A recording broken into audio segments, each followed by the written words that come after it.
Get ready for another wild ride through Reddit. Today we're exploring r/confession with 9 absolutely incredible stories. These posts had everyone talking, and I know you're going to love them. Hit like if you're excited. This story is titled, I Got Lice from My Dead Mom. And I've Never Known Who to Tell, posted by you/PreachElectric. A few years ago my mom had pancreatic cancer, and was complaining of an itchy scalp. I obviously thought it was related to chemo, and grabbed a couple shampoos and things for her to try. My stepdad is bald, so he never noticed anything. This was during the height of COVID, so the only places she was going were treatment and home, and she was allowed very few visitors, so I never would have dreamed of anything other than a dry scalp. A few days later she passed, and I was in the hospital with her for a couple of hours right after it happened, and a lot of the time I was extremely close to her physically. I remember at one point seeing something that looked distinctly like a bug at her hairline that I thought I brushed away. And then I immediately forgot about it because it was an extremely traumatic few hours. She was doing well fighting the cancer, and her death was rather sudden. A couple of weeks later, I had an itchy scalp, and for sure found lice and had to treat it, and that's when I remembered the bug in my mom's hair right after she passed and put the pieces together. I have no clue where she could have gotten it. I've never known who, or even if I should tell anyone. But I guess I'm glad I'm not the only one who knows now, so thanks internet strangers. This story is titled I Stayed Silent About My Best Friend's Affair, and I Regret It, posted by you/PleasantBus5583. Our next tale is absolutely wild. I need to confess something I knowingly did wrong. For years I knew my best friend was seeing another man while being in a committed relationship. When she got married, I stayed silent. I told myself it wasn't my place, but the truth is I chose comfort over honesty. I regret not speaking up before it was too late. By staying quiet, I became part of the lie, even if I wasn't the one cheating. The wedding is over. The marriage has begun, and this is something I will have to live with. I'm not proud of my silence, and I wish I had handled it differently. This story is titled I Systematically Stole Money from My Elderly Neighbor for Months, posted by you/TacoPun. Our next tale is absolutely wild. This confession has weighed on me for over a decade. When I was 19, I lived next door to an elderly woman, Mrs. Henderson. She was sweet, forgetful, and lived alone. I'd sometimes help her with groceries or small tasks, and she trusted me implicitly. She kept a jar of cash on her kitchen counter for emergencies. It usually had a few $100s in it. One day, while helping her put away groceries, I saw it. A week later, I was short on rent. The memory of that jar popped into my head. I made my first move when I knew she was napping. I let myself in with the spare key she'd given me for emergencies, took $40 from the jar, and left. My heart was pounding. She never noticed. That was the breach. Over the next 4 months it became a horrible routine. Whenever I needed gas money, or wanted to go out with friends, I'd find an excuse to pop in, and steal $20, $30, or $50. I always rationalized it. She doesn't need it. She won't miss it. I'll pay her back someday. I never did.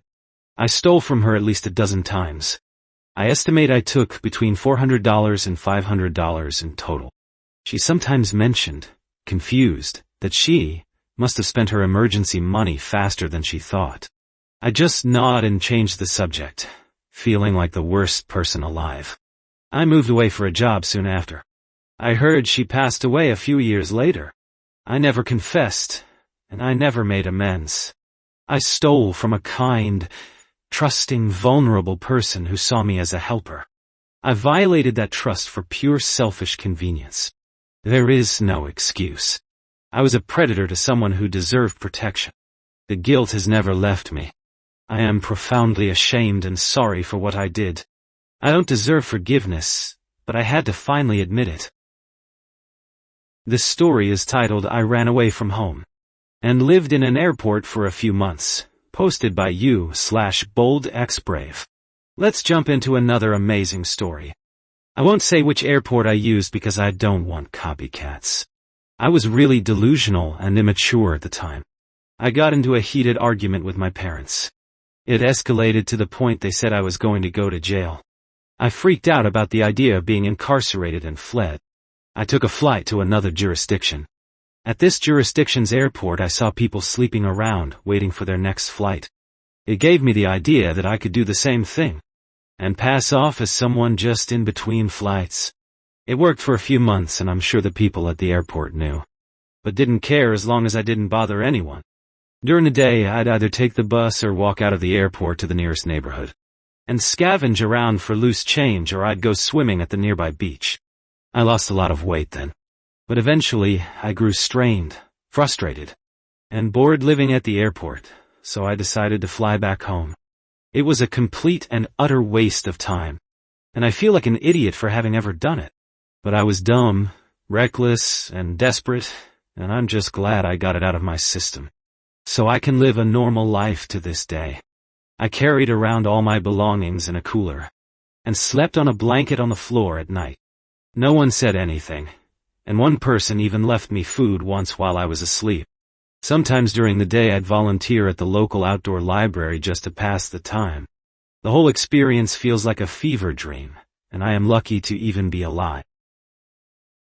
This story is titled, I Will Never Forget the Moment I Told My Baby Brother I Had to Go. Posted by u/dingdongyamrong. Our next story is equally fascinating. We have an 8-year age difference. He's the only baby brother I have. Our home was incredibly abusive, and I stopped my mom from attempting to kill me, and 4 of my younger siblings, including him. Within the next 2 days I was being kicked out. I had to tell him the news myself, and I said, sorry, buddy, but tomorrow I have to go. I'll never forget his face, the way it crumpled. He started sobbing, and threw himself into my arms and said the most heartbreaking thing I've ever heard. Who's gonna protect me? I had nothing for that. I was a kid too. I knew the situation was bad, but there was nothing I could do about it. I just said, I don't know. It's been years. He's grown up to be this awesome, smart, responsible young man. I don't think even he remembers that moment, but I do. I think about it every day. I think maybe I always will. This story is titled, I unknowingly spread HSV-1 for years, before realizing I should disclaim it. Posted by u/Pacer Grand Fitness Test. This next tale takes us in a completely different direction. I was either born with it or got it as a child. Growing up, I remember asking my parents about it when I got my first cold sore. They said it was normal and everyone got them. Because I was a kid and wasn't ready for a more in-depth explanation. Throughout middle high school, people would always say, you will have herpes, to anyone that had an active sore on their lip. I thought it was just typical, childish bullying, and never actually considered that it was herpes. I went on with life getting roughly 1 cold sore every year around winter, and eventually it went dormant for years. I would get a cold sore for a few days, every 3-5 years, and just completely forget about it after it went away. Still completely oblivious that not everyone had them, and it was actually oral herpes. From 1822, I had a lot of intimate encounters with different people. I never told any of them, because I genuinely didn't know it was something I should be doing, and I had completely forgotten about the fact that I got cold sores. One day a few years ago, I just happened to stumble across something explaining HSV-1, and finally learned the truth about it. This story is titled, My Friends Think I'm This Rich Girl Who Earns a Lot and Runs a Successful Company, but It's Not True. Posted by u/The Corpse Wife. This story is equally incredible. I started a company that is quite well known internationally, and I've always put my heart and soul into it, even as an undergraduate student. Due to financial and health issues, I couldn't study and was homeschooled for most of my life. I always felt insecure about that, but when I turned 18, I started working. My company barely makes a penny some months. There is zero income. At one point, I went from having over 10 people working in my company to just myself. My work used to give me so much joy and satisfaction, but now it has become one of the main reasons for my severe depression. On top of all this, everyone gives me a lot of respect and appreciation, assuming I make a lot of money based on how I present myself online, and because I never tell anyone the truth. I'd have never opened up about my finances, thinking that one day things would be okay, and I would start earning. I am running the company only because it makes it look like I have a life. This story is titled Posed as Anonymous Customer to Get Problematic Coworker, posted by u/legitimate win for 695. Let's jump into another amazing story. When I was like 21 or 22, I had a rough patch and held the worst jobs when I could find work.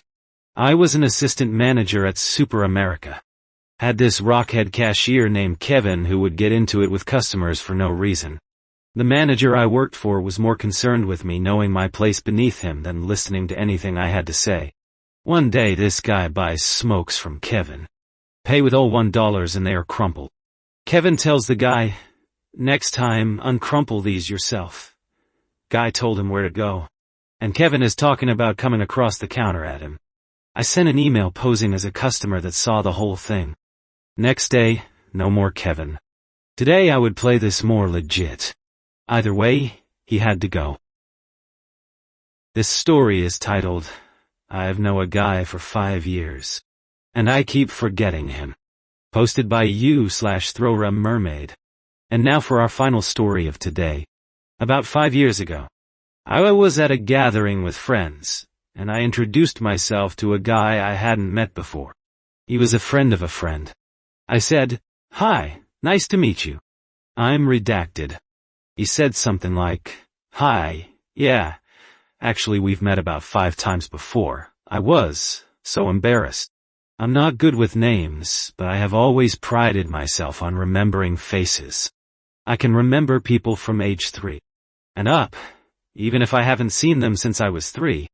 So, the fact that I had met this guy 5 times previously, and still had not remembered him at all was quite embarrassing. Luckily, he was very nice about it. He is much quieter than the other friends in our group, but very fit and attractive. Not exactly a face one would want to forget. 0 drugs alcohol involved. Since then, I've made a point to make conversation with him every time I've seen him. In these last 5 years I've probably seen him 2 to 4 times per year. And I still can't remember his name. I remember where he works, that he has an ex-wife, a kid, where he lives, but never his name. It's vexing. I don't have a problem remembering the names of all the other acquaintances I see at these group events. I just don't understand it. I keep wanting to call him Mark. That's not even close to what his name is.